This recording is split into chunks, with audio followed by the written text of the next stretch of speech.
आप सभी पहले जो है ये वीडियो पूरी ध्यान से देखें और ज़्यादा से ज़्यादा शेयर करें। अगर लड़की पढ़ जाएगी तो जानते हैं लड़का और लड़की का जो होता है शादी, तो लड़कवा तो रोज लड़किया के साथ रतवा में सुतवे न करता है। तो रतवा में सुतता है तो उसी में रहता है पनिया भी, इसमें भी।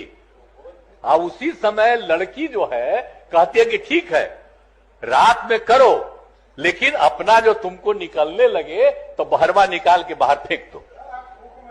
अरे सुनिए, तो यही करके सुना लड़की सब अब सबको समझा रही है।